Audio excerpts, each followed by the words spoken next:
Hi, everyone, and welcome to my show called We Were Lied to About 9/11. I am your host, John Gold, and this show is part of the Soapbox People's Network. This week's show focuses on how the corporate media has treated those who question what we were told about 9/11. It is greatly because of how the corporate media has treated us that many people with followings won't talk about the multitude of cover-ups concerning 9/11. It is greatly because of how the corporate media has treated us that many people think 9/11 truthers or advocates for 9/11 justice are the equivalent of a baby killer or a dog torturer. It is greatly because of how the corporate media has treated us that we have failed to reach the critical mass necessary to resolve this issue. If the corporate media did its job, I wouldn't have had to devote almost 12 years of my life to this cause. I ask you, in what world does it make sense to constantly attack and misrepresent those seeking truth, accountability, and justice for the murder of 2,976 people? Certainly not in the world I choose to be a part of. Okay, this is John, and I'm here with Mickey, and I'm going to quickly read his bio for us. Mickey Huff is director of Project Censored and serves on the board of the Media Freedom Foundation. To date, he has edited or co-edited 6 volumes of Censored and contributed numerous chapters to these works dating back to 2008. Additionally, he has co-authored several chapters on media and propaganda for other scholarly publications, most recently Flashpoint and Ukraine from Clarity Press, 2014. He is currently professor of social science and history at Diablo Valley College in the San Francisco Bay Area, where he is co-chair of the history department. Huff is co-host with former Project Censored director Dr. Peter Phillips of the Project Censored Show, the weekly syndicated public affairs program that originates from KPFA Pacifica Radio in Berkeley, California. For the past several years, Huff has worked on the National Planning Committee of Banned Books Week, working with the American Library Association and the National Coalition Against Censorship, of which Project Censored is a member. He is also a longtime musician and composer. He lives with his family in Northern California. He is also the associate editor of the forthcoming stage publication, Encyclopedia of Censorship in 2017. Hi, Mickey. How are you doing today? John, I'm doing really well. Thanks so much for having me come on to have a conversation with you about 9/11, media propaganda, and censorship. I very much appreciate having you on today to help me navigate through this very important issue. All right, so I'm going to just get into the questions then. What was the day of 9/11 like for you? 9/11, 2001. Perhaps many other folks had some similar experiences. I awoke to a phone ringing loudly in my ear, 6 or so o'clock, almost roughly. I'm in California, and it was a student actually of mine saying, "Oh my God, you need to turn on the television." And of course I did, right? And we all started seeing the shock and awe of that day before us. And I remember going to campus, teaching that day, and we just had conversations and discussions and set up forums all over campus. In fact, that entire week, we did those things, and it was interesting because given that I'm an historian and social scientist, I'm also a person. I was horrified by the images and things that I was seeing, but I also couldn't help the other part of me putting all of this into some kind of context, both global, not nationalist context, and also historical, not merely present context. And I remember distinctly that from that period on for several years, the questions that I had or questions that would come up were greeted with great degrees of hostility. And in fact, I fashioned an entire course around critical thinking in 9/11, and I still teach that class. And it was definitely a day that's changed a lot of things for people, particularly in terms of perception. And I think that one of the lasting things that we see from that very day is the constant attempt to rekindle and manipulate the emotions of the public to continue to support massive wars of aggression and empire building. And so I think I do remember the day, and I suppose many people do, and it was an incredibly emotional thing. And I know that people, particularly people that were most closely struck by that, that's a post-traumatic stress issue. I'm not going to use the word disorder. There's nothing disorder-related about having post-traumatic stress related to such a tragedy. I also, though, remember using that event in a way to say, well, if we have such stress and trauma about an event like this, imagine what people around the world feel when the United States bombs their towns and their villages and I mean on and on, right? You know this history and this drill, and it's really a teachable moment. Tragedies often are, sadly. It continues to be. And what's interesting too, John, is that teaching this class over the years about these issues, looking at 9/11 as a sort of prism. The class is basically about history in the making, right? Looking at journalism as the rough draft of history, and it uses 9/11 and the so-called war on terrorism as sort of a focal point or a course topic to analyze how all of these narratives have been erected around 9/11. And now I'm teaching people that were children, literally, when 9/11 happened. And so they have a remarkably different perspective on it than the people 10 years ago. Absolutely. One of the things that I've done or tried to do is go through the park that's close to me and interview people randomly. And within the last month or so, I interviewed a group of students, and I asked them how they were being taught 9/11 in their classroom. And what they told me is that they weren't taught anything about the context of the attacks or anything like that. They were just taught about the specifics of that day. And actually, over the years, I've made many efforts to reach out to teachers who write syllabuses to teach 9/11 to try and get them to incorporate the unanswered questions of 9/11, the context of 9/11, and so forth. Because it's very scary to me to think of, what they're being taught about. They're being taught the myths, essentially. Indeed, John. And in fact, an article that I did with Paul Ray for the Censored 2009 book was literally riffing on that. And the article was titled "Deconstructing Deceit: 9/11, the Media and Myths Information," meaning mythological information. And a lot of the way I go about teaching 9/11 issues historically is by deconstructing the mythologies and the narratives. Right. Why don't you tell us a little bit about your background? You're a professor, obviously. Tell us a little bit about that. Teaching is something I've always been interested in. I've taught music for a very long time. I started teaching music actually in high school. I took a real interest in media, propaganda, history, politics, and so forth.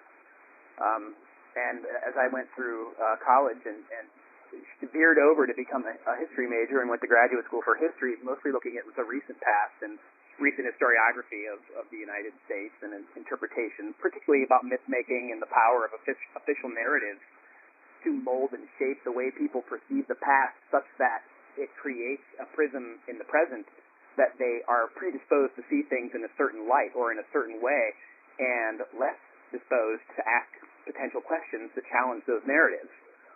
And my graduate work focused on the Kent State shootings. I've published more about that in the last couple of years with Laurel Crow, whose sister was murdered by the National Guard at Kent State, May 4th, 1970.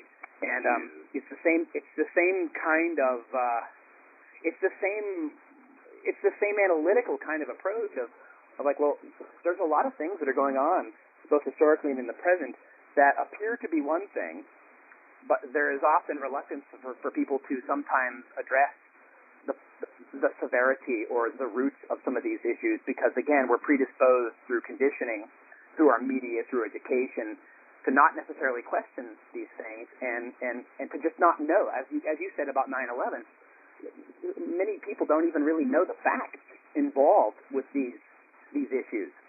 Of course, one of the things Project Censored does year-round is report on underreported, undercovered, censored stories.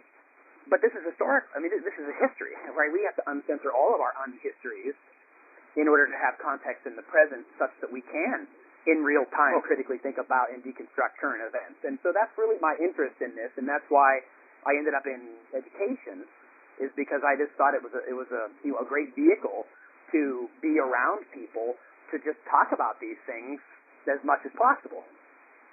I think as being a citizen, it is a responsibility to familiarize yourself with what's going on in this country, to familiarize yourself with what the country or the government is doing in your name with your tax dollars. I just, before 9/11, I was not like that at all. I didn't care. I was like most Americans. Most Americans don't pay attention to things, and 9/11 took me completely off guard, caught me off guard, and, the rest is history from that point on. I had to know what was going on next, and, I became glued to the TV set and watched what was going on. And as I've said before, unfortunately, I picked Fox News as my news source. They were the red, whitest, and bluest of all the networks, so I was trying to be patriotic, and so I watched Fox News. Unfortunately, all right. You mentioned Project Censored. Mm-hmm. What is Project Censored, and when did you become a part of it?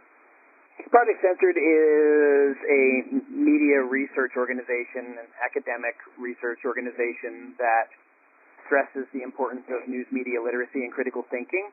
And what you just said a moment ago about civic duty for us to be doing these kinds of things, I just said that this past week. I just started teaching for the fall semester, and I was telling my critical thinking classes this isn't just for tests. This is for the rest of your life. This is for what we're supposed to be doing in our society. And Project Censored, of course, mirrors that. And Project Censored was founded in 1976 at Sonoma State University by communications professor Carl Jensen. And Peter Phillips, sociologist, took over the project 20 years later. I worked with Peter. I've worked with Peter off and on after the events of 9/11, and became much more involved with Project Censored after 2006 and 2007. I had put together a 9/11 conference called Lifting the Fog with several people in the Bay Area here. And Peter and I started to work more closely after that. I became associate director of Project Censored 2008, and became director of Project Censored in 2010.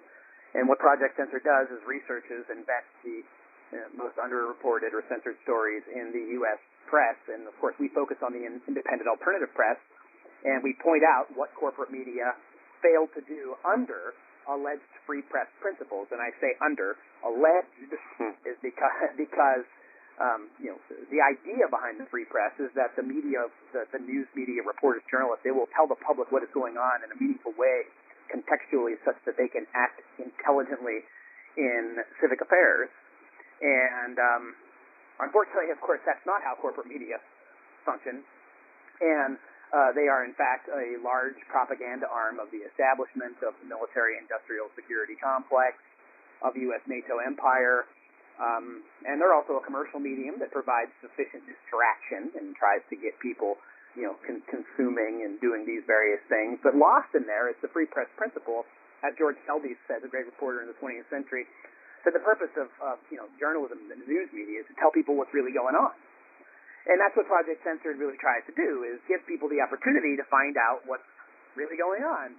And we do a book every year with 7 Stories Press, and we have a website, projectcensored.org. We have a new award-winning documentary film, projectcensoredthemovie.com. So your listeners can certainly go, if they don't know about Project Censored, we invite them to check out our websites and our materials. And we've certainly covered 9/11, but we are not a 9/11-centric organization. But how could we not cover 9/11? It's not that people haven't heard of 9/11. It's not that people don't know about 9/11 per se. But if you take a look and analyze, like I would say that it was a good thing you were watching some of the Fox News. I say good thing because at some point I think it becomes so obvious that it's so completely biased and one-sided, as is the rest of a lot of the corporate media. It isn't just Fox. Oh, but exactly. It's MSNBC, CNBC, CNN, ABC, CBS. They're all slanted. And NPR, PBS, all of it. The New York Times, the Washington Post. I mean, they all have angles, and they may have some, potentially on the surface ideological proclivities. Fox is on the right, MSNBC is on the left. But that's all part of the framing of the propaganda that people are getting, quote unquote, both sides of the story. But it's the false left-right paradigm that they try to maintain. Correct. And they try to maintain it, but as we see year after year, more and more Americans are turning away from these kinds of outlets, and they're turning away from opinion-based journalism, not because having opinions is bad, but people need to have access to just information before they can construct their own opinions. When you're beating people over the head with opinion journalism, MSNBC led the way, by the way, last year. 85% of their on-air news reporting was opinion-based journalism. And people figure that out. And they start to not trust that these outlets are telling them what they, quote-unquote, need to know, and rather are telling them what they want them to know, and what the establishment wants them to know, and what Wall Street wants them to know. And when you take a look at something like 9/11, this is, of course, why Project Censored has covered this.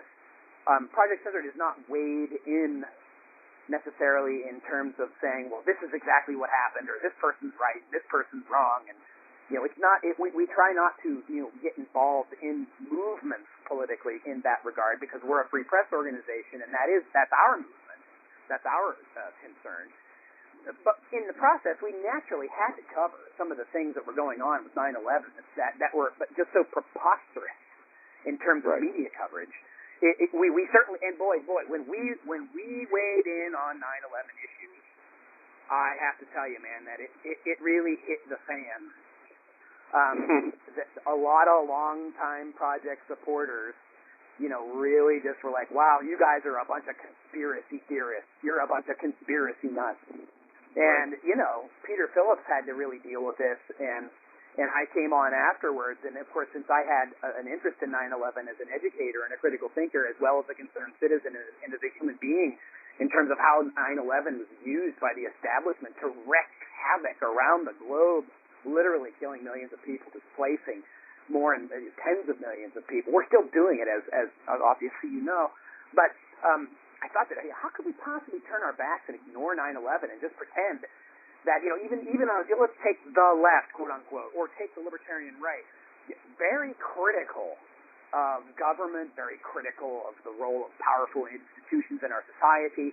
How is it that they could possibly suspend critical judgment about 9/11 and just accept the establishment narrative? I mean, to me, that was utterly remarkable. Absolutely, and it was said very early on. I wrote an article. Bill Moyers essentially wrote a hit piece against 9/11 Truth, and I wrote a response to Bill Moyers. And in that article, I said, quote, "It is well known and said by many that after the 9/11 attacks, the media in this country did not do its job." Dan Rather said on May 17th, 2002, quote, "There was a time in South Africa that people would put flaming tires around people's necks if they dissented. And in some ways, the fear is that you will be necklaced here. You will have a flaming tire of lack of patriotism put around your neck. Now, it is that fear that keeps journalists from asking the toughest of the tough questions, end quote. On April 25th, 2007, Dan Rather told Bill Moyers that, quote, "There's no question that we didn't do a good job. We weren't smart enough. We weren't alert enough. We didn't dig enough, and we shouldn't have been fooled in this way," end quote. And Helen Thomas was adamant about the media's failure after 9/11. She said, quote, "They rolled over and played dead." So there's that aspect to the corporate media after 9/11, where there were people who didn't want to be painted in an unpatriotic light, so they stayed away from certain issues. That's not an excuse. I don't condone it in any way, shape, or form. But that's what a lot of journalists used as their excuse. You spoke of an alleged free press. Mm-hmm. And I'm sure you're familiar with Reporters Without Borders. Oh, yeah. They've ranked the United States in their freedom of the press over the last couple of years as high as 50th in the world. For having... I'm sorry? Yeah. As low as 50th in the world, right? Yeah, as low as 50th for freedom of press. In a country where our Constitution says that we have freedom of the press, to me, that's absurd and ridiculous to be... Yeah. Unfortunately, it's, I would argue that in addition to being absurd and ridiculous, it's also tragic and dangerous in a society the size of the U.S., with the resources of the U.S. and the military of the U.S., the fact that we have an electorate that is not off-treated to honest discourse about the matters of the day that hit the most, I would argue is literally dangerous. How we have such high percentages of people in the population that support certain acts of aggression and restrictions on our constitutional rights and so forth, particularly post 9/11, in the shadow of 9/11, with the constant refrain of remember 9/11. Here we are 13 years later, and Barack Obama is still reminding us of 9/11 as a means by which to get involved with ISIS in Iraq and Syria now and so forth. I mean, this is very problematic, and the role of the journalism, the news media, is to cut through that kind of propaganda. And unfortunately, what we see, because most people still do, even if they're turning away, do get their news from corporate news media sources. And over the years, again, we have warned people that while the corporate media does report on some things that matter on occasion, a lot of their coverage is very skewed, very framed, a lot is omitted, and a lot of people don't know where to go. And the irony is that even though more and more people are admitting that over 60 or 70%, in fact, in some polls, admit that they don't trust the news media, they don't trust corporate media, but then when they're polled on issues of the day, they parrot the same things that they hear from the news media that they just claimed that they didn't trust. Well, that's something that Paul Thompson, the creator of the complete 9/11 timeline at historycommons.org, said. He said that the news does report on the news, but you find these stories, these important stories, in the back sections of newspapers and so on and so forth. If they had given any of these stories the attention that, the Ice Bucket Challenge just got, or, Britney Spears or Michael Jackson's death, I mean, this would be a different world. It really would be. Now, we've certainly argued that at the project. Right. Now, you told me before that Project Censored has been criticized for not covering certain theories about 9/11. Why don't you tell us a little bit about that? Well, it's interesting, because on one side, we've been criticized because we bothered to cover the glaring problems with media propaganda and omission regarding 9/11 and the 9/11 Commission and so forth. And then on the other end of the spectrum, we've been criticized by people within the 9/11 truth movement, so-called, because we won't widely publicize or get into some of the folks in the movement that I can't really use the word folks anymore, can I? Because Obama has pretty much trashed that. Shucks, we tortured some folks, and some folks cooked the books. I wonder if the folks cooking the books at the VA were the same folks we tortured, but anyway, I digress. Some people, do have theories and speculative points about 9/11, and I mean, we're not really interested in the speculation element so much. We're interested in critical questions that have either not been asked or not been answered. Certainly the victims' families that pushed so hard for a commission in the face of Bush's obstinance to not have one, and President W. Bush asked Congress specifically not to investigate 9/11 and did not create a commission, which was totally biased, allegedly independent, hardly the case, controlled by Phillips, a complete partisan, friends and co-author with people he's investigating, but maybe we'll get into that later. But we don't focus on just any Tom, Dick, or Harry, or Sally, or Sue, or whomever, because they have some theory or some speculative issue with 9/11. And so we've run into some snags and problems with people about, say, the Pentagon, or even one of the big issues that's gained some traction in places like New York, of course, on the Twin Towers and Building 7. Where they were trying to get a measure on the ballot, and it keeps getting tossed out or kicked off, and it rekindles the attacks of 9/11 and rekindles the whole smearing tactic that these are a bunch of conspiracy nuts and whack jobs and what have you. Well, let me give you a really specific case. A lot of people, knowing that the corporate news media is propaganda, knowing that we live in a culture based on a lot of lies and half-truths and so forth, they gravitate to alternative news outlets. So that may be good, but some of the outlets they gravitate toward, I would argue, maybe have more negative or detrimental effects in the long term. The name Alex Jones comes to mind, InfoWars. And I won't say that there aren't some things on InfoWars that are really well done and are very important stories, but what I would unfortunately also have to posit, and Nolan Higdon did an article with us at Project Censored on our website on Alex Jones, The War on Your Mind. It's more like Alex Jones's War on Your Mind. Because, and this is not a personal statement about Alex, it's not a personal attack. Nolan and what we've done is we've looked at the way that Jones and InfoWars has covered 9/11 issues, and Jones often inserts himself such into the debate that he becomes the issue. And unfortunately, Jones has been discredited on so many different occasions for propounding nonsensical theories or unproven assertions that he's not a terribly credible source on some of these matters. And but he's a very high-profile character in the media, a lightning rod. The Drudge Report uses hundreds of his stories over the years, no joke, and that's a widely trafficked website. But my point is that Alex is sort of like a lightning rod that becomes a de facto unelected spokesperson for a movement that ultimately ends up discrediting not only the movement, but any serious researchers that have questions about the same subject. Well, this is an issue that we're going to get into this a little bit later. But, Media Matters, I'm sure you're familiar with them. They hate 9/11 people. They hate them. And they have portrayed Alex as the leader, quote unquote, of the 9/11 truth movement before. As you said. That's exactly the problem. There is no leader.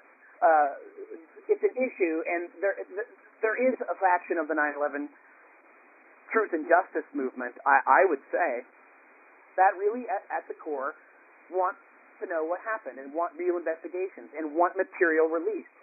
I mean, again, the notion somehow that people are called conspiracy theorists and the pejorative for asking questions goes all the way back to the CIA and John Kennedy assassination, when the CIA, literally, through their Mockingbird reporters, said, look, anybody that challenges the Warren Commission, you need to smear them with these labels. You need to call them nuts, crazy, conspiracy freaks, whatever, as long as we can move this down the road such that, people aren't going to really ever find out what happened here, because they don't want people to understand the operations of the deep state and deep political affairs, as Peter Dale Scott would say, or Mike Lofgren. But the bigger issue here with now 9/11 is that because of some of the, and I would say irresponsible this is my opinion, people clearly could disagree, but I think there have been so many irresponsible claims made about 9/11, not just by the government and so forth, but by people questioning the 9/11 attacks themselves,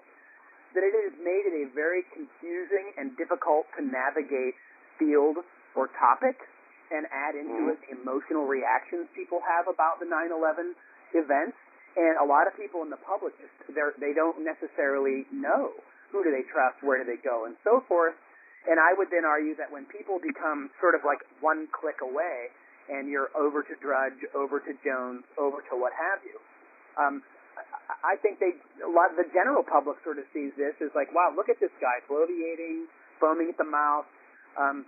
Wow, what a crackpot. Maybe he must really be crazy. And then by guilt by association, somebody over here that argues that we don't know all these things, and the commission itself even has admitted that they were wrong and didn't get to investigate everything, and that was, of course, the purpose, but to erect some kind of, story about it that might stick, despite the fact that it wasn't supported by all the evidence. We don't even know all the evidence. We still don't know all the evidence about Saudi Arabia, etc. But this kind of thing makes it very difficult to have reasonable discourse about the subject. Add into the mix the people that allegedly are watchdogs of the press and stalwart progressives that are supposedly, very interested in keeping government honest and so forth. They spend an awful lot of time attacking people that ask these unpopular questions, and then they use the guilt by association as a means by which to divert attention away from asking the questions in the first place. The issue isn't Alex Jones. The issue isn't InfoWars. The issue isn't, fill in the blanks. The issue is 9/11 and what we do and do not know about it. And that is where we should be placing the focus. In 2006 or so, when the media essentially couldn't ignore us anymore, and they ignored us greatly, but there were some hit pieces that were written very early on. In fact, the very first one documented was by Paul Lashmar of The Independent. He wrote a hit piece on September 23rd, 2001, entitled, quote, "America at War, Conspiracy Enthusiasts. Some blame Jews, others Bush. Everyone has a theory on the net," end quote. And early hit pieces focused a lot on the Middle East. They tried to say that there were the people that questioned the 9/11 attacks only came from the Middle East, but there were many in America who questioned the attacks as well.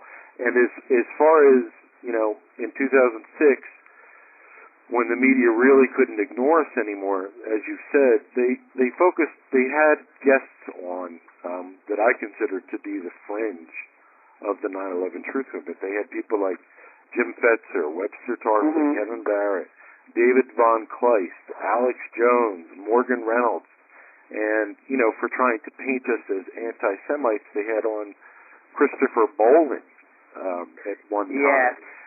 And what they do is they take these individuals and they portray them, or they portray us as being no different than these individuals. And, there were a lot of times before these people would go on television, on 911blogger.com, because TV time is so precious, I used to beg them to talk about the families, to talk about the unanswered questions, to talk about the 9/11 Commission.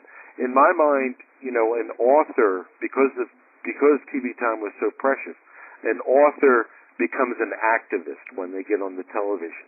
And you should use the best talking points possible to make our argument. And so many people, these individuals were used.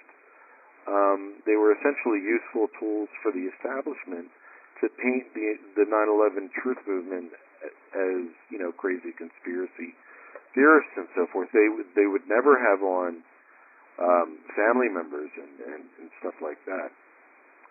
Now, do you agree that, actually, Scott Ford wanted me to ask you about the class that you teach on 9/11. Sure. So tell us a little bit about that. Well, it's a critical thinking course. I mean, and it involves the events of 9/11 in historical context, while simultaneously looking at records keeping, history in the making, the role of journalism, how we know what we know, why we know what we know, why we don't know certain things, or why a lot of people don't know things that people that have been researching more closely these subjects, why can't they break through? Why don't the facts speak for themselves, as you yourself have written? And the course is really designed to get people to think critically and to ask questions and to ask intelligent, informed questions about very key issues in the recent past, in this case 9/11, and how it has affected us. And I mean, and I when I don't go into the class, waving wands and banners inside jobs and these kind of things. But, I mean, again, that's what people. Some people get this impression. It's either a 9/11 class that says that 19 hijackers hated our freedom, Islamic radicals hate our freedom, or it's inside jobs. And that's also part of the propaganda, is that it's either or. And it's a more complicated subject, as you well know. And so what I get into in the class is, we look at, and the students get to choose certain things that they want to investigate. And I tell them, of course, there is something very important to understand, and that's the myth of the right answer. There's not always one answer. There's not always a perfectly right answer. Some positions and some arguments are better than others based on evidence. And where evidence stops is, of course, where speculation then begins. But I caution people to stop with the evidence.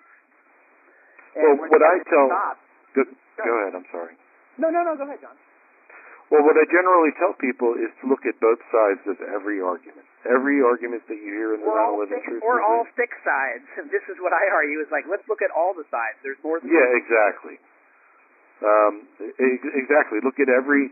See, when I used to play devil's advocate in the 9/11 truth movement, every time somebody would come up with a theory, and I would play devil's advocate, I would get so much shit for that.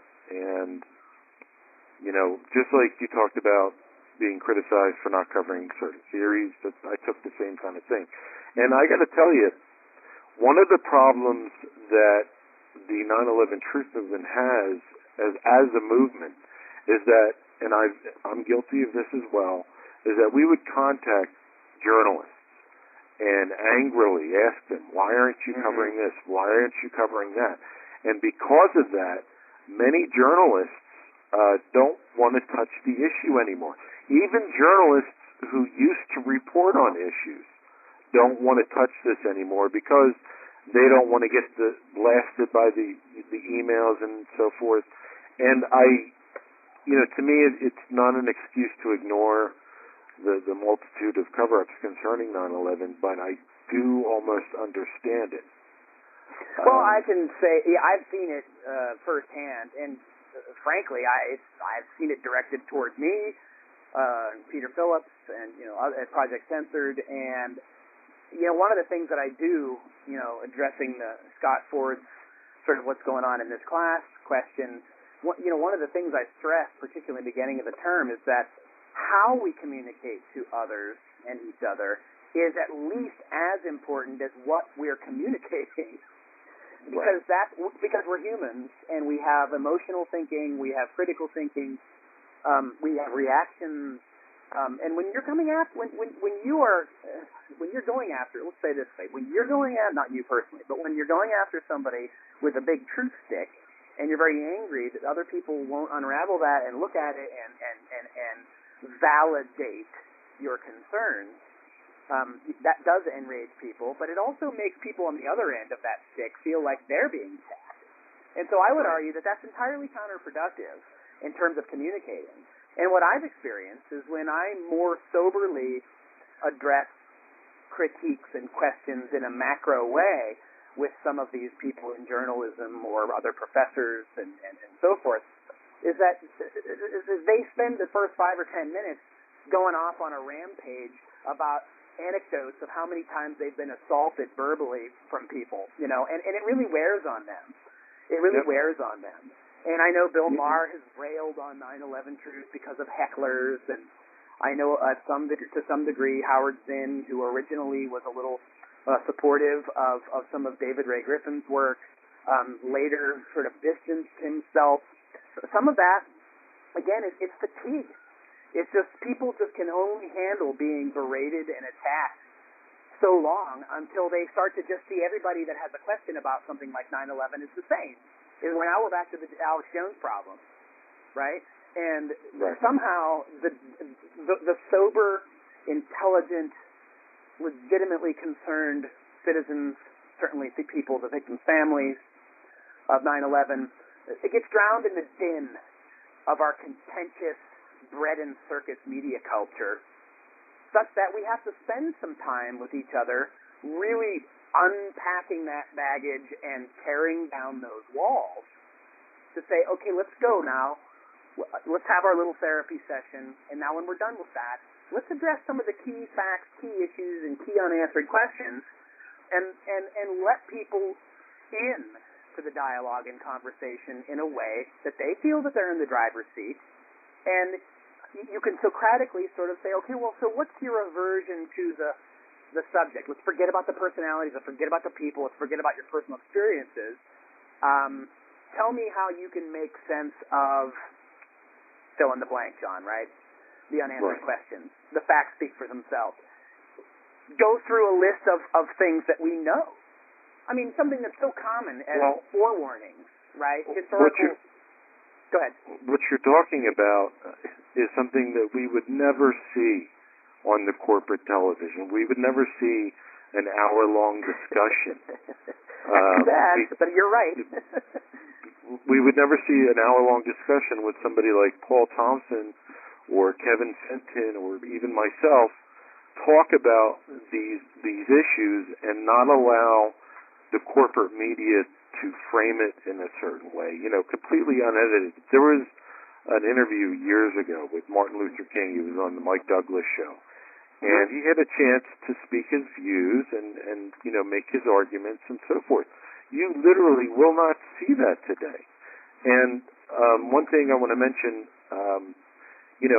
Cindy Sheehan is a good friend of mine. She used to tell me how much she hated 9/11 truthers because of how aggressive they were against her. And there was a time, where she wanted nothing to do with it. And there's something happened in the 9/11 truth movement. Somebody called her a wretched liar. I'm not going to mention any names. And I emailed her and I said, look, this man is not representative of the 9/11 truth movement. We very much, respect what you do. I apologize and so forth. And from that point on, Cindy and I, became great friends. And now she's open to discussing the 9/11 issue. She's open to promoting the 9/11 issue when she speaks. And so, again, it goes back to how you approach people and so forth. Now, I have a question. How many companies own the majority of the media in this country?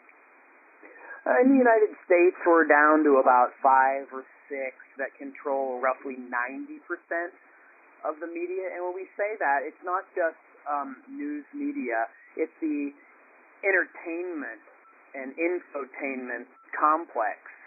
I mean, the same companies, historically, we have major military industrial complex companies owning vast percentages of various media outlets. Ben Bigdickian, who wrote Media Monopoly in 1982, it's now in multiple editions later. Ben Bigdickian was the canary in the coal mine, so to speak, Dean of Journalism at UC Berkeley back in the day, saying that, we're down to 50 corporations that are controlling the media. Right. I'm not laughing because it's funny. I know. We're down to 5, and it's amazing how little people seem to pay attention to this. And, Phil Donahue, another talk show pioneer, along with Mike Douglas, Phil Donahue, who also, by the way, experienced, the wrath of the nationalist post 9/11 climate that percolated through corporate America and the news media, losing a show because he asked questions about the invasion of Iraq. Right. Totally unrelated factually to 9/11, right? But you wouldn't know that if you were watching the corporate news media back then, or now for that matter, I suppose. But, Donahue hit the nail on the head a number of years ago when he said, yeah, I've got 500 channels, and, 400 of them are selling, Bowflex machines, and the others are selling jewelry and Jesus. And, I mean, it's like, yes, but because people have all these channels and all these alleged choices, right, they don't necessarily ask the critical questions about, like, well, who is putting this out there? What are we paying for? Who is arranging this to be so convenient for us to consume, and what does they get out of it? A lot of times, the corporate media will accept talking points from the government and portray it as news. Absolutely. It's commonplace, I'm afraid. So are video news releases, which are fake news stories done up from PR firms that hire actors to play journalists to read propaganda, and then they send these tapes and these videos to news outlets in hope that they will uncritically run them. And hundreds of times, John, they have run them. Right. Exactly. Literally. And I've heard stories before. Sibel Edmonds tried to contact somebody from Newsweek, and that person refused to talk to her. She's a 9/11 whistleblower. She has explosive information that if it ever got out, it's one of those things that the corporate media did not bring attention to. If it had ever gotten out, Americans would be outraged. And she just mentioned one instance of trying to contact somebody in Newsweek, and they refused to talk with her. Now, with regards to that issue, I have a story from Bob McIlvaine, who's a 9/11 family member. At one point, there was a reporter from the Philadelphia Inquirer who wanted to do a story with Bob, and the editor would not let the story run. And eventually this reporter quit from the Philadelphia Inquirer, and then they called Bob to apologize, because they really wanted to run that story. Can you talk a little bit about that? Like, who has the say in corporate media as to what gets reported on and what doesn't? Where do those decisions get made? If you go back and look, one of the seminal works in this area of media literacy and propaganda studies, particularly focusing on the United States, was Noam Chomsky and Edward Herman's Manufacturing Consent. That was from, again, 1988.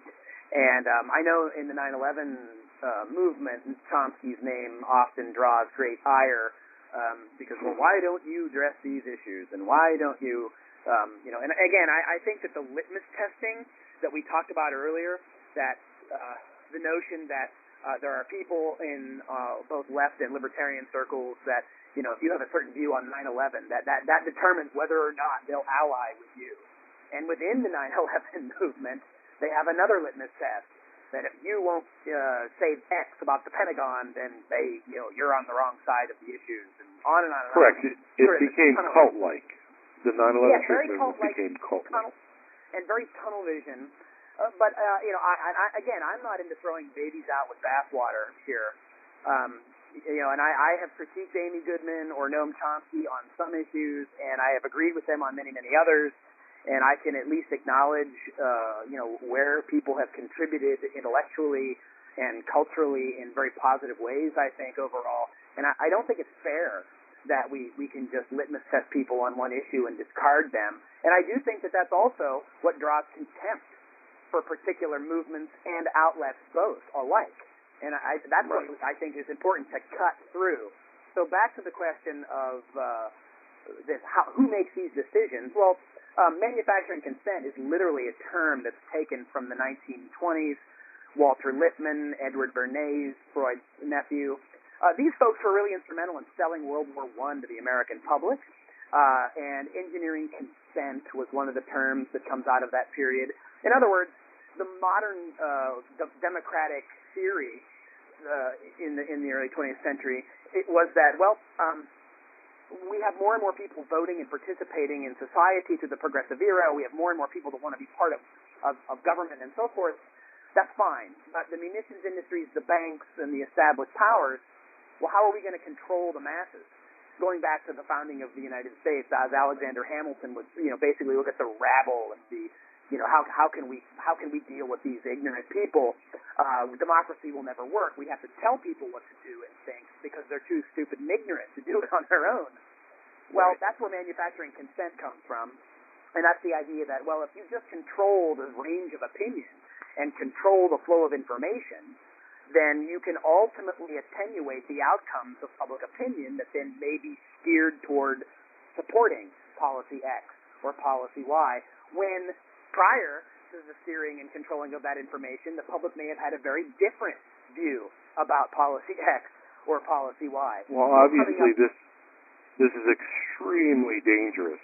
It's an extremely dangerous practice, and my belief is that the media outlets in this country need to be broken up into hundreds of different companies, forcing them to compete for the best story. I would argue they need to be broken up into a series of non-profits. I mean, this is one of the big problems with news media, and if you look at the propaganda model that was put forward by Chomsky and Herman in Manufacturing Consent, their book, in 1988, it has 5 significant components about what controls news media and information flow, and the first is ownership. In a capitalist economy, the idea that news is based on competition for profit creates serious problems because it means the bottom line matters more than the facts or what the quote-unquote truth might be about a particular issue. And when you compound ownership and private profits with advertising, which is the way most media companies make their money, then you've got to be careful that you're promoting the people that are advertising their products, goods, and services on your shows, which, by the way, are supposedly on the public airwaves, right? The Telecommunications Act of 1934 said that the airwaves belong to the public, yet we have 5 corporations that control 90% of the information and media that's going out to the public, so it's a complete oxymoron. It's a complete propaganda ploy in that regard. Well, they've also done away with what was called the Fairness Doctrine. 1987, that got axed. The Fairness Doctrine used to mandate that there was equal time for differing candidates, and that disappeared in the Reagan years, and that then led to the rise of AM right-wing radio, which dominates across the U.S. Almost 90% of the talk radio programming in particularly small communities around the U.S. is piped in. It's right-wing radio. And I want to say something here, just very, very quickly as a footnote, possibly a disclaimer. I don't consider myself a right-wing person, but I want to say that I don't personally have problems with people that have right-wing ideologies. My problem is when people act as like their ideology is the only ideology, and I have a bigger problem with news media outlets that pretend that they are objective when in fact they are entirely ideological operators. All the main Big Five, the Disney, the Viacoms, the News Corp, and so forth, they have a clear ideological perspective. And it's not necessarily Republican or Democrat, as you'll see on Fox and MSNBC. It's pro-capitalism. And it's not a free market, and it's not a fair market. It's dominating a market. And it's dominating the so-called marketplace of ideas. And when you couple the ownership and advertising issue, that's a serious means by which information can be winnowed, funneled, controlled, omitted, etc., and then you add to that the other elements of the propaganda model, which includes sourcing, only relying on official sources. Well, that totally clouds out the people that are involved in society, the vernacular views, the bottom-up views, the grassroots views, bringing Howard Zinn back into this, the people's history, right? We need the people's media, John, and the people's media isn't on CNN, and it's not on Fox and MSNBC and ABC and so forth and all these other channels. The people's media is something like Pacifica, right? It's a community-based media. And so I don't want to get into ideological fights with people by saying right-winger, left-winger, these kind of things. No, I decide for themselves or this. Yeah, I think, like you said before, you called it a false paradigm. And I think that people get really ensconced in this distraction. But the part of the propaganda model that I was just mentioning, sourcing, is very significant. People, the news media that rely only on official sources, it's like they're like stenographers for people in power. Exactly, and they also fight for what's called access. They write the story. If you write a story that's critical of one of your sources, they'll talk to your quote unquote competitor.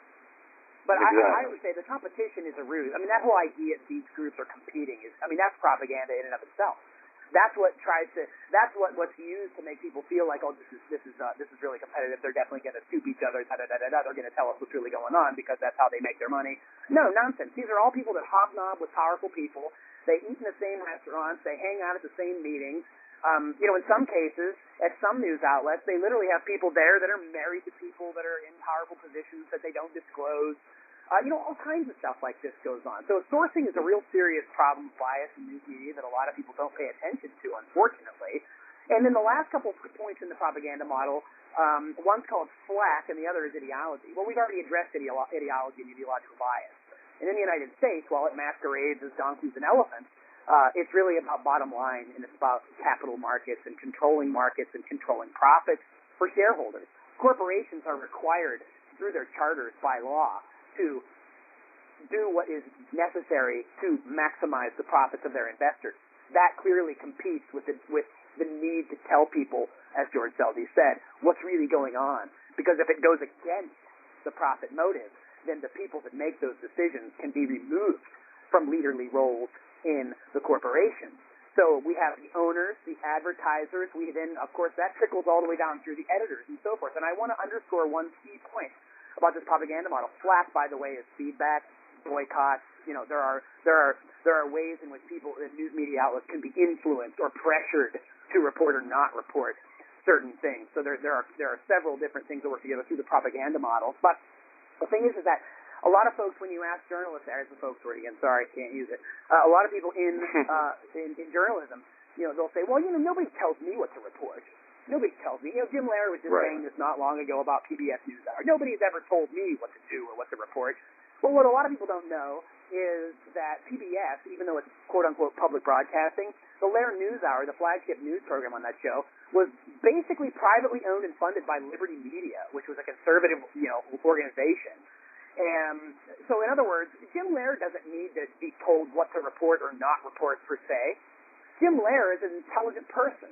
He knows what he can and can't necessarily get away with saying, and particularly not look. Lehrer's more like a superstar in the news media, right? These personalities and so forth. Mm-hmm. You take your rank and file journalist at the shrinking jobs that consolidation has brought and deregulation has brought, which has gotten us down to 5 behemoth corporations or 90% of the media.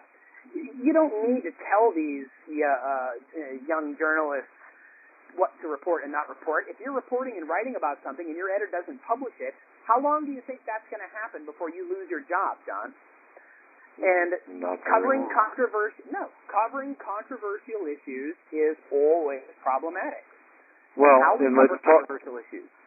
This brings up a topic that I want to talk about. There were journalists who would report on some of the unanswered questions of 9/11, some of the inconsistencies of 9/11. One person in particular, Robert Scheer, wrote an article for the Los Angeles Times called "What We Don't Know About 9/11 Hurts Us," and just a few months later, he was fired. Yeah, he's not working at the LA Times anymore. No, he started truthdig.com. Yeah, I know. And yes, I know. I think there are other instances where journalists who tried to do the right thing were let go. And, we talked about Phil Donahue and so forth. But, I mean, that was also one of the reasons. I'm sorry? You can go down the list. I mean, with so many of these people. Cheryl Atkinson, Christina Borgeson, Peter Arnett, the embedded reporters in the so-called wars and so forth. I mean, there is a serious effort to control what people are saying, what journalists are allowed to report. There are military censors, there are corporate media censors, there are other government censors. I mean, it's patently absurd, to be frank, that many in the public just don't realize how many controls there are on the information. And it is exactly as you say, John, the very people that often try to call that out or point to things that the news media ought to be covering and doing, they might not be long for those particular pedestals, outlets, or megaphones. One good thing about the Internet so far is that people like Scheer can go out and start his own kind of online publication and attracts enough of viewers and people that want to know things that these folks have to say at Truthdig that they're able to continue and they're able to keep going. But this gets back to the problem of the competition and the profits and so forth.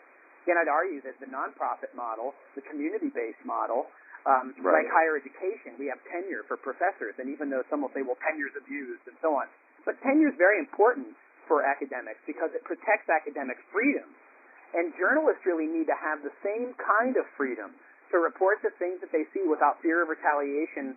That takes many forms, and of course, this takes serious forms. You look in our last book, Censored 2014, Fearless Speech in Fateful Times, the onslaught against whistleblowers, the deaths of journalists around the globe. This is all escalating. This is all increasing in the post 9/11 environment, and I think that people need to be made much more aware of this and really get more involved in citizen journalism and in supporting journalists that really try to do the right thing. People like Abby Martin and so forth. Yes, Abby is on our board and has a wonderful show, Breaking the Set, on RT. Now, a lot of folks knee-jerk that right out of the gate and say, oh, that's Russia Today, that's propaganda, Putin, Russian parliament funds it. And I say, yeah, that's great, but who do you think funds the New York Times? Who do you think funds CNN? Do you think there's nobody behind that has an interest involved? And so what I say to people back to the critical thinking class is that, yeah, that's fancy, that's wonderful, please pay attention to that. But take a look at the subjects, the topics, the guests, the facts, and the arguments, and then if there is an obvious bias and an obvious problem and a conflict of interest, yes, then that is very relevant. But if you go through case by case and you take a look at who Abby Martin has on her program, including us, or Nafis Ahmed, and so many other people that don't get the attention of the New York Times or CNN and so forth, has to make you wonder.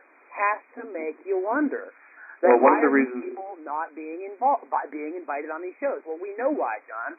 It's because these corporate news media outlets will not tolerate people that are criticizing this political economy issue, who are criticizing the blatant biases that go on in news media. They're just to pretend they don't exist.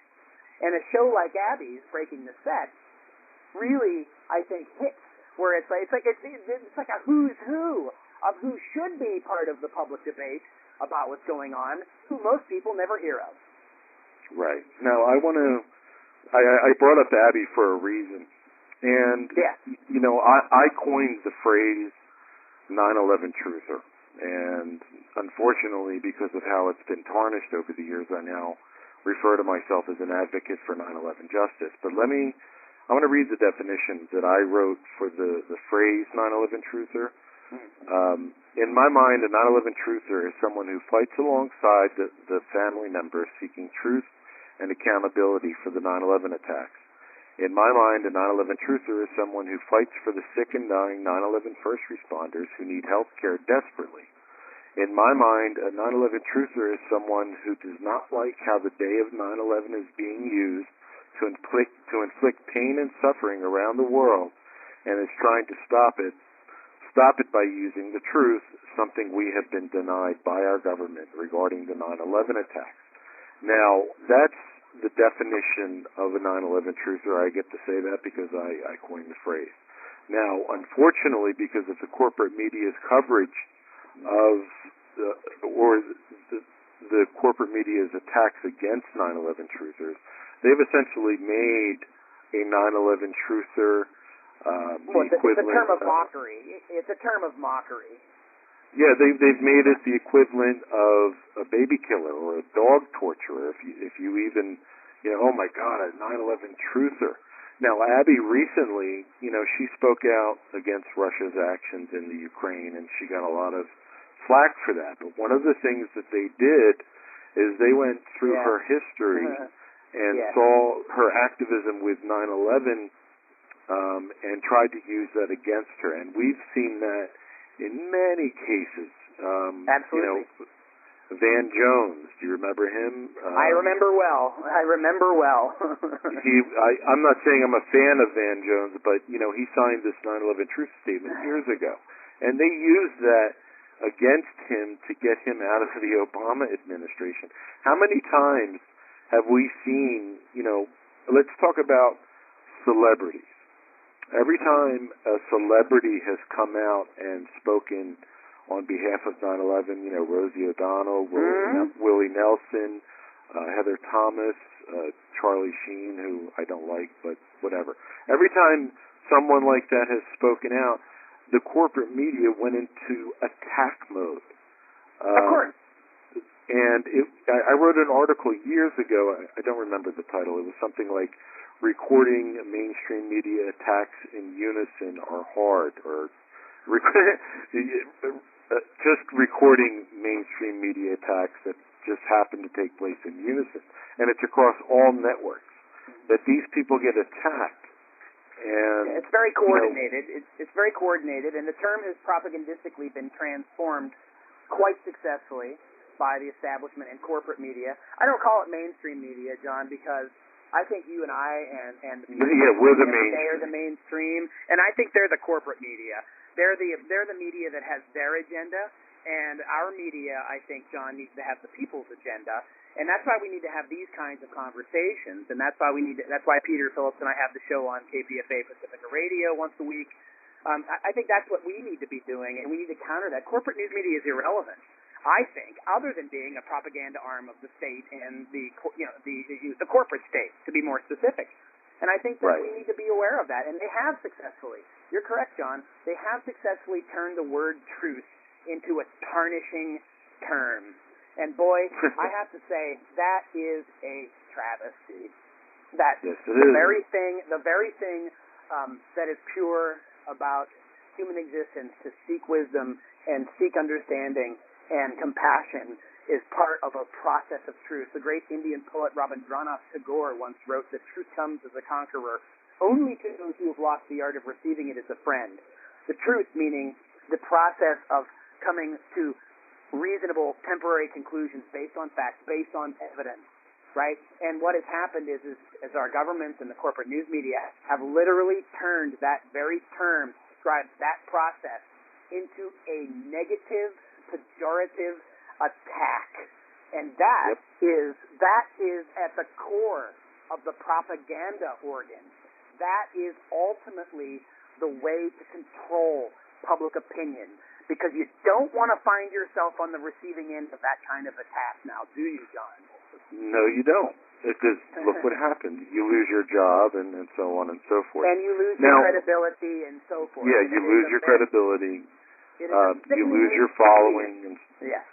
It's a sickeningly devious attempt that, again, it pains me greatly to see otherwise thoughtful, caring people on whatever side of the political spectrum buy it, fall for it.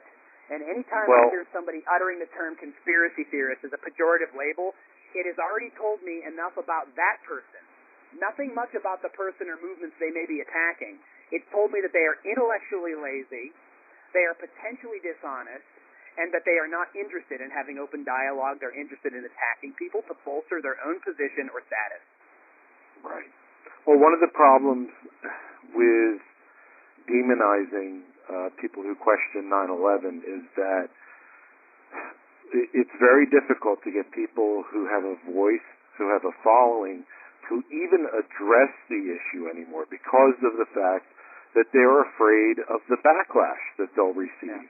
Well, we've addressed it every year. It's been in our books for years. We've addressed it repeatedly. We've lost some support from foundations and so forth, and a couple of people quit as national judges of Project Censored, and out of the many people that have been judges, including Noam Chomsky and Howard Zinn, only 2 people resigned as judges of our stories, over 9/11 stories. Norman Solomon was one of them, who, by the way, has since said that he thinks we maybe need to look into it again, and so on. Who knows?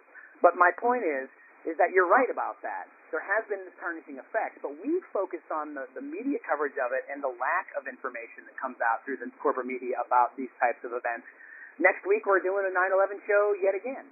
We're participating in the 9/11 Film Festival in Oakland, not because we agree with everything that every movie there says, but because it's a key place that people in the community can go and talk about these things and not feel attacked and not feel threatened. And we're going to have Nafis Ahmed on coming up here this week, who will obviously be talking about post-9/11 related issues.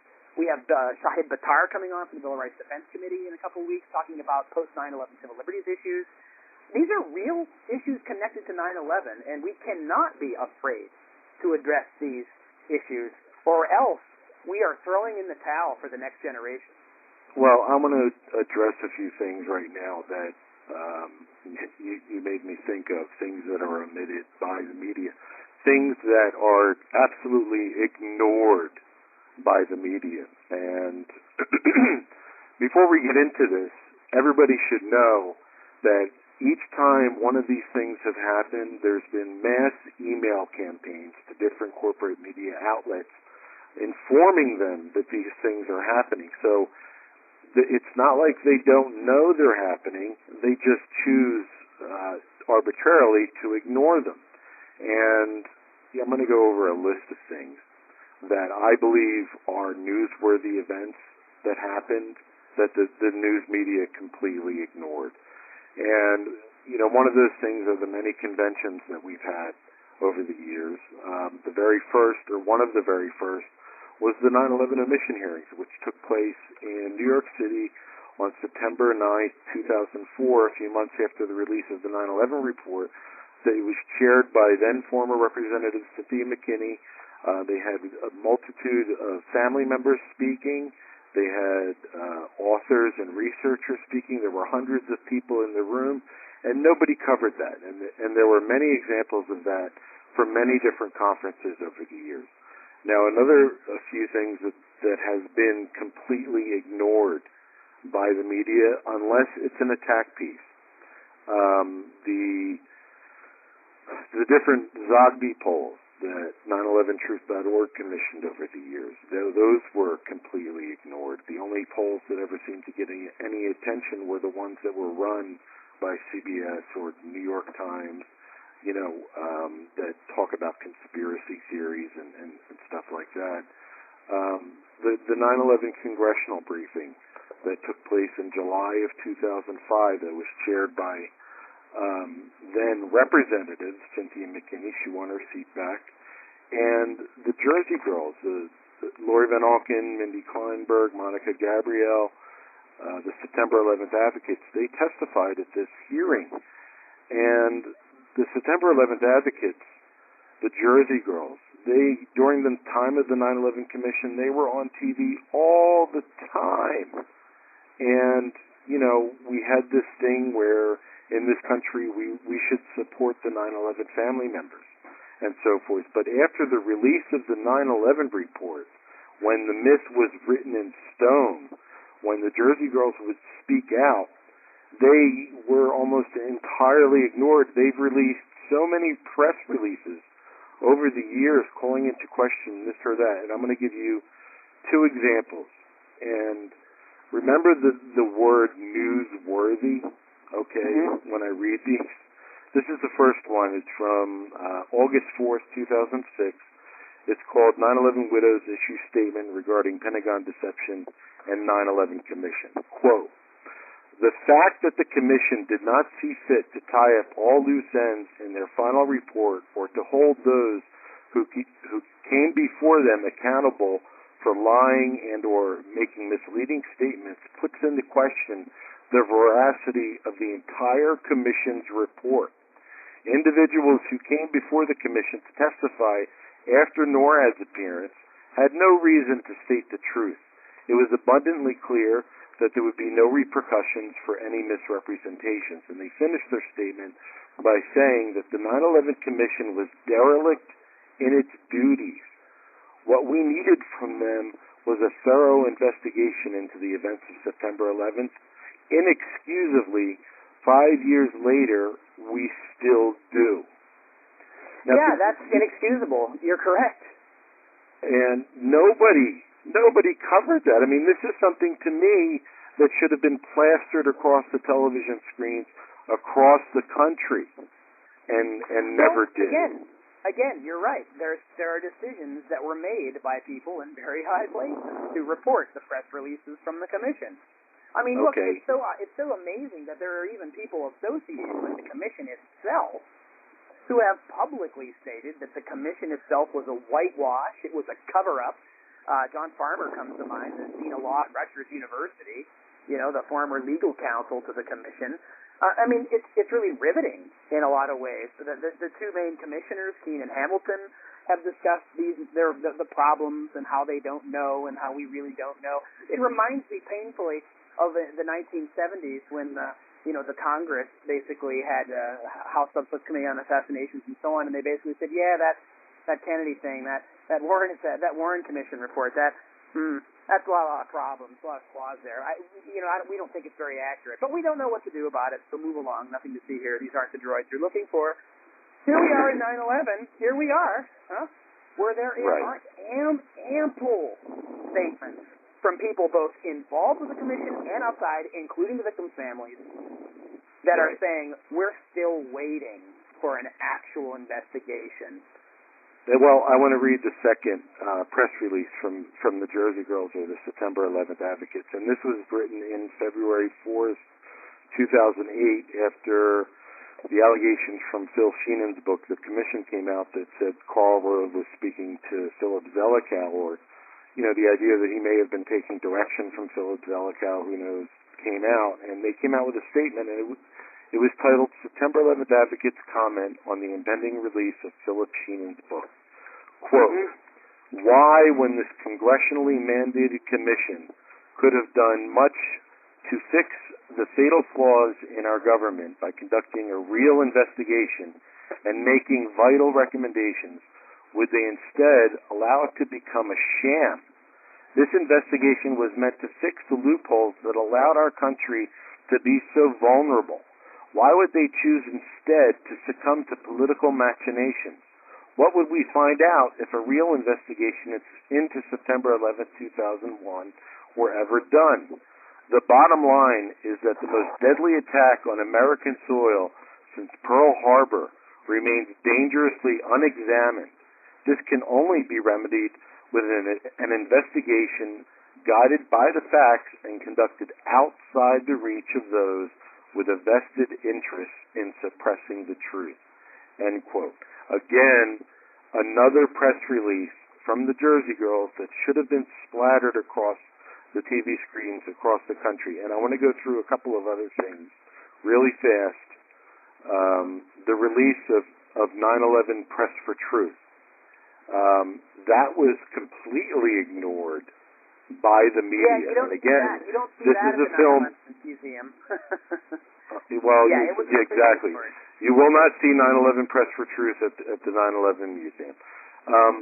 When it was released, we had a mass campaign sending out emails to different corporate media outlets. We gave a copy to each and every member of the House and the Senate, and nobody in the corporate media covered this. And this was the Jersey Girls calling into question, it destroyed the legitimacy of the 9/11 Commission, in my opinion, and it was completely ignored. It was not ignored by movie critics, which all gave it favorable reviews, but it was ignored by the corporate media. And around the time of the release of 9/11 Press for Truth, 9/11 family members, Donna Marsh O'Connor, Christina Kamenek, and Michelle Little, got together along with Kyle Hentz and Paul Thompson at the National Press Club on September 11, 2006, to call for a new investigation. Only one media outlet in the country covered that, and it was a small town, I forget which it was. It was just one news article was written about that. Now, in the latter part of 2006, the September 11th Advocates, or the Jersey Girls, wrote a petition calling for the release of pertinent documentation regarding the 9/11 attacks. I think one of the things was a July 10th, 2001 meeting between Cofer Black and Condoleezza Rice. Another was the CIA Inspector General's report. And the final thing that they asked for was the release of the 28 redacted pages of the Joint Congressional Inquiry. We got 17,000 signatures, and not one media outlet in the country covered this effort. And there have been many efforts over the years by the families to bring attention to the fact that we were lied to about 9/11. And it's funny because in the beginning we were told to support the families And instead, over time, we were told that when we do this, when we're questioning the 9/11 attacks or whatever, that we were somehow dishonoring the family members. And we heard that repeatedly by the corporate media. And I can't think of anything more dishonoring of the family members than ignoring them when they're trying to get real truth, accountability, and justice. That's what I used to tell people when they were told that you're dishonoring the family members, is to throw it right back in their faces and saying, this happened, that happened, the family members tried to do this. You didn't cover that. Why are you dishonoring?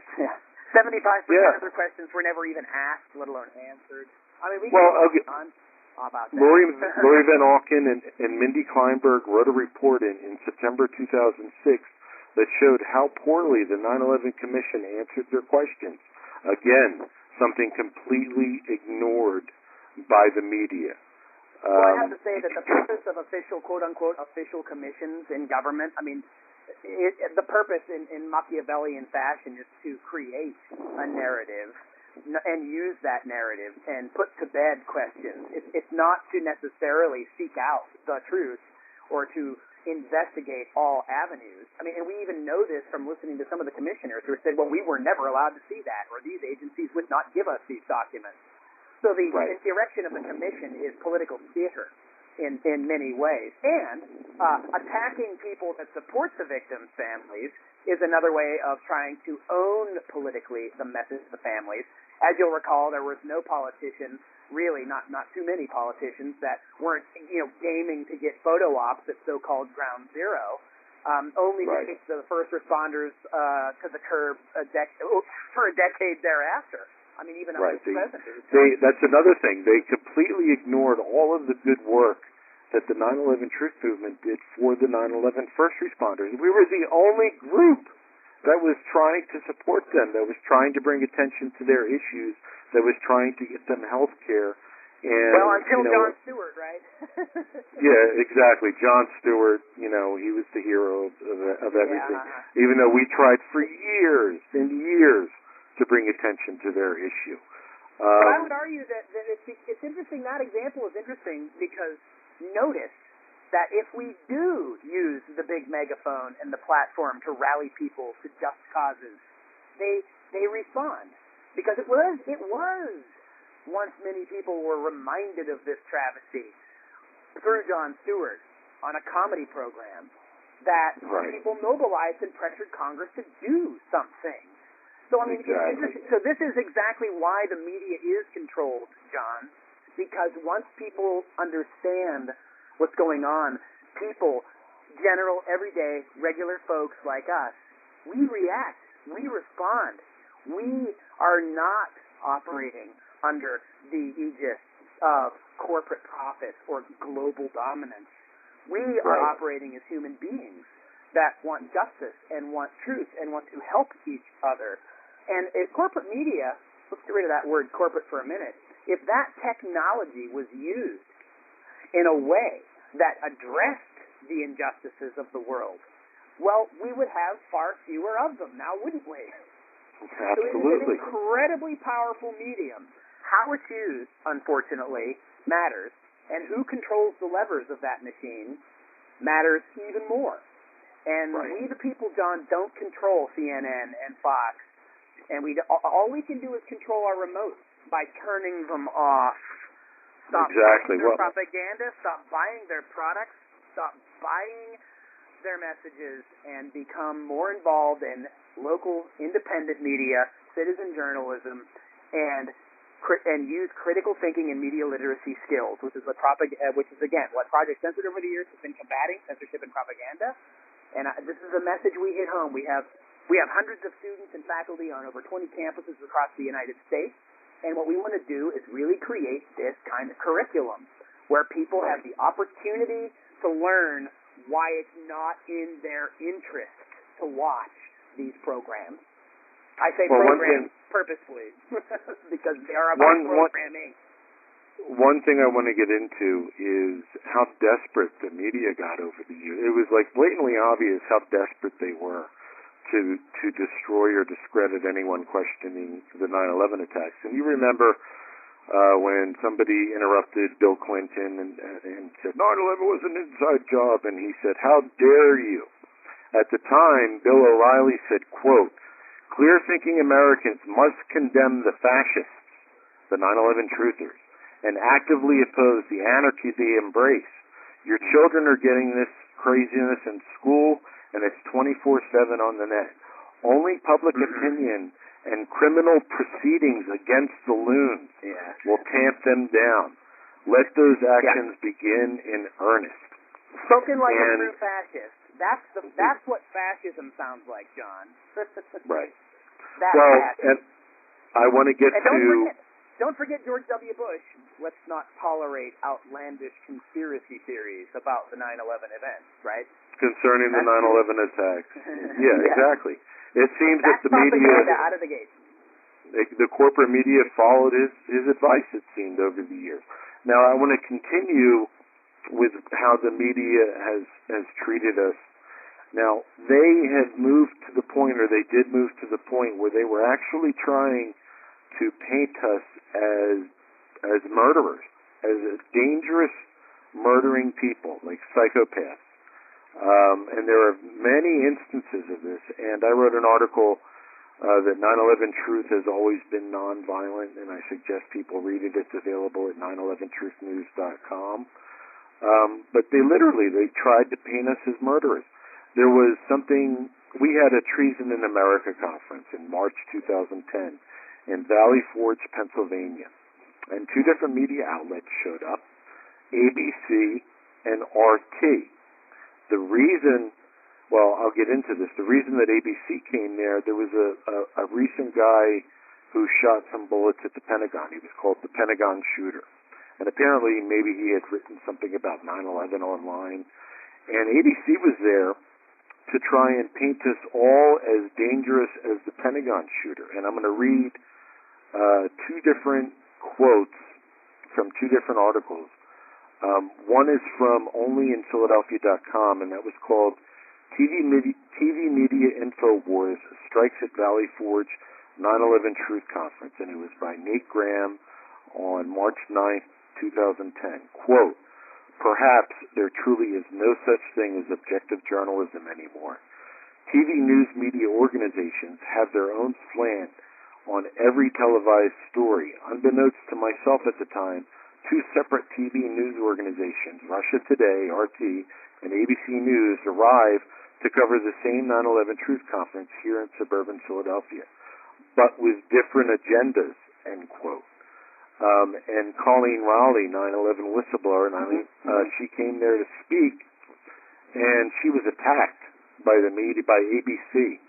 And she wrote an article called "Burying the Truth, Nightline Reporter Channels Bill O'Reilly and Does a Hatchet Job." And this is from May 10th, 2010.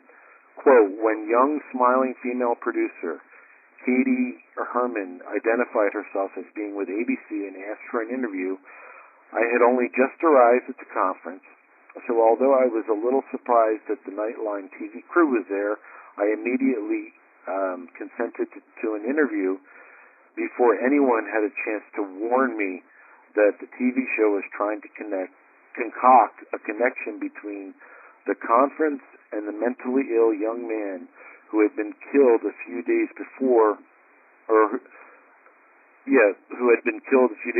while shooting at the Pentagon guards. They came there literally to paint us as murderers. And I want to say something. You know, there are quite literally millions of people who question what we were told about 9/11. Millions and millions of people. You know, whether or not they're active is another story, but there are millions, and polls over the years have shown this. If there are 10 murderers and psychopaths who wrote something about 9/11 on the internet out of millions of people, that doesn't mean that millions of people who question 9/11 are murderers and psychopaths. And unfortunately, that hasn't stopped the corporate media from using those individuals to paint us as such.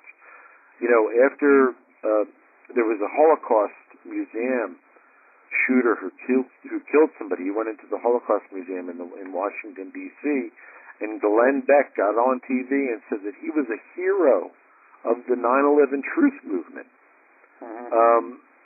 And, this is what it's come to. This is why people, they squirm when they hear people talk about 9/11. They've literally been trained to stay away from the issue. Well, I can't disagree with you, John. And I do this in addition to teaching critical thinking and political economy and so on. I also, of course, teach modern U.S. history, and I tell students to scroll to the last pages of the book. Scroll to the last chapter, and how does it end? In other words, how do historians cover 9/11? And already, right, in the last several years, already the narrative has gelled. Right, this is the same narrative, by the way, of the Fox News man on the street gave the day of 9/11. That ended up essentially being the thesis of the 9/11 Zelikow Commission, and it's today now in stone, basically, in the history books because the questions, the unanswered questions, the controversies, all the things that we've been talking about, the things that Project Censored has been covering since our Censored 2003 book. These are just written out of the historical narrative, John, so that subsequent generations of people will not be given the opportunity to think critically and ask questions about these issues because they're not on the chest. And this is how propaganda works on so many multiple simultaneous levels and layers, and that's what needs to be regularly deconstructed. And you mentioned Pearl Harbor before, and I'm not going to veer us historically through all the the serious problems from the Mexican-American War, the Spanish-American War, World War I, Pearl Harbor, Gulf of Tonkin, fill in the blanks, the lies that lead to war, WMDs, etc. But the Pearl Harbor event is interesting because everybody talks about Pearl Harbor as though they know exactly what it means, even though the U.S. Army in 1944 issued a report saying that the attacks should have been prevented and were known about in advance. We now see Roosevelt documents and Simpson documents as Secretary of War. That's back when we were more honest about what we called these people. They show them having these conversations about needing to let these things happen to mobilize public support for war and so on. Yet, even when you see acclaimed historians and documentarians like Ken Burns at PBS and so forth, they just brush right over it and still call it a sneak attack. There's no history of the 50 years of hostility between the U.S. and Japan. There's no talk about the oil embargoes. There's no talk about the reality of what actually is going on there. And it's like a sacred historical cow. It's such an important propaganda victory in our historical narrative of official stories that the Bush administration immediately likened 9/11 to Pearl Harbor, which I thought was, I was like, whoa, wait a minute, ma'am. Do you really mean that? Because if you really mean that, it means that you did ignore the warning, and you did want it to happen. And if you do read Rebuilding America's Defenses with the Project for the American Century, people who ended up in the Bush administration, they talked about needing a new Pearl Harbor in order to invade 7 countries. And by the way, Obama has helped fulfill the prophecy of the Project for New American Century by invading all of these countries that they had outlined. And absent a catalyzing and catastrophic event like a new Pearl Harbor, it will likely be difficult to carry out these global ambitions for global dominance. And here we are, 13 years later, Republican, Democrat, doesn't matter on that count. We are, in fact, the global hegemon. And anybody that questions it, remember 9/11. Just this last week, ISIS, I keep waiting for Shazam to come out too, but ISIS, right, it poses a threat greater than 9/11. I mean, they're still using this Pavlovian fear button over 9/11. Which shows just how important it is to point out the fact that we were lied to about 9/11. To take away their playing card. That's a conservative statement. Yeah, that's a very conservative statement. I know some people hear that and they say, oh my God, that's crazy talk. Look, the basic facts are that we were lied to about 9/11. That's what the facts show. The facts are that the public has not been given fair, open, honest, fact-based treatment about 9/11. It has been invoked relentlessly by Democrats and Republicans as a bludgeon to beat the public into submission through fear, and it continues to be that way. And unless and until we continue to call out the incredible historical pattern of lies and deceit, right, by government. Remember I.F. Stone, all governments lie, right, and the idea, right. you know, and this is the thing that we need to focus, and we need to say, let's deconstruct these events. And even if we don't bog down in the minutia of the Pentagon or Building 7, or, you know, or remember the anthrax attacks? Most people don't. We can at the very least look at the commission as the pinnacle of the officializing of those lies. Well, there's an old expression. There's an old expression that it's not the crime that gets you, it's the cover-up. And the 9/11 Commission itself and its report is literally the cover-up. It is. So by pointing out the ridiculousness of the 9/11 Commission, I mean, people think that 9/11 was investigated, and, you know, unfortunately nothing could be further from the truth. There were investigations, but they all had their own version of compromise and corruption. And you know, Mickey, I very much appreciate you coming on my show to talk about this issue. I want to try to wrap it up. We've already been talking for an hour and a half now. One last question: how do we deal with this issue overall? I think, John, the way to do it is where we started. We need to talk to each other about overarching issues of how official narratives permeate our culture. We need to reinforce the idea that questioning our government, questioning our corporate institutions that lord over us in the globe, we need to stop tacitly and unthoughtfully supporting these organizations. We need to turn off corporate media. We need to think for ourselves, think critically, think independently, become more media literate, and become more compassionate with each other, the way that we communicate our concerns and our issues with each other. And we need to not only be compassionate and critical thinkers and communicators, we need to be compassionate and critical listeners. And we need to give people the space that they need to feel secure, that they can come to their own conclusions. And if you give people the facts, and if you listen to them come back at you, and you have this ongoing dialogue, everything doesn't need to be fit into a 2-minute soundbite, and all issues in the world aren't going to be solved over dinner. By the way, I would like to say that that's also an idea, though, is like it's nice to share fellowship with people. We need to take the community and really insert this community element back into this. We need to not just sit around on Facebook, and we need to be having FaceTime. We need to go out and talk to each other as human beings and look at each other and earn respect for each other by peddling in truths and facts with transparent sourcing. And I think that's the real way forward. And I think that when we pay attention as much as how we communicate to each other as what we're communicating to each other, I think we can really build mutual symbiotic audiences that resonate as a true small d democratic community that really wants to move forward under the principles ensconced in the U.S. Constitution, and particularly the Bill of Rights, particularly about free speech and expression and assembly and petitioning grievances, the right to bear arms, the right to not be imposed upon by government, the right to be secure in your person, and the right to privacy, the right to due process, the right to transparent jury trials, the right to be free from torture and cruel and unusual punishment, and the right of states and local governments to decide things that the federal government has no business deciding. I just rattled off the 10 amendments that are the Bill of Rights. And if we really believe in these ideas, John, then the way to move forward is by actually practicing them. These are verbs. They're not abstract concepts. If we do not do these things, we do not have them. And if we don't think for ourselves, somebody else will gladly do it for us. There's an expression, you better take an interest in politics before politics takes an interest in you. I tell that to my students every semester, John. Well, thank you very much, Mickey Huff, for coming on today.